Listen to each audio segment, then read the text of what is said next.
This is ICRT News. Good afternoon, everyone. It's 12:05, Tuesday, September 13th. I'm Charles. I'm Teacher Cici. This is ICRT News.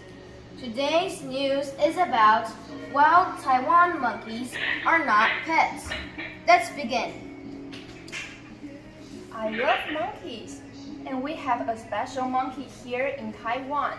They are called Formosan macaques, but let's just call them Taiwan monkeys.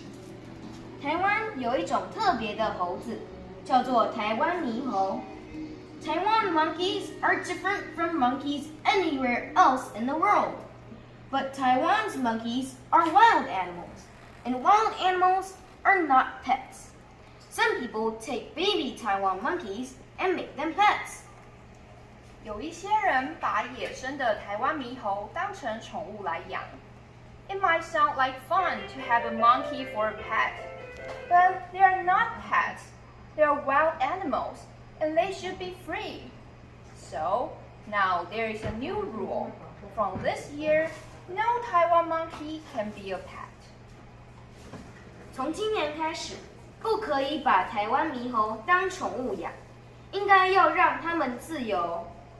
But we can't just take pet monkeys to the mountains and say, "Go free, have a good life."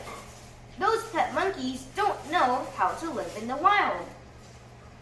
但是已经变成宠物的猕猴不可以直接放生，它们不知道怎么在野外生活。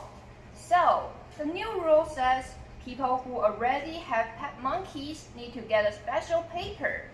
They can keep those pets, but they can't do it again. 所以猕猴的主人可以继续养，但是不可以再养更多猕猴了。And from this year, no one can take any more wild monkeys and keep them as pets. Do you like this new rule? I do. 这个规定可以保护台湾猕猴。And that's the ICRT news for today. I'm Charles. I'm Teacher Cici. Thanks for listening. Goodbye.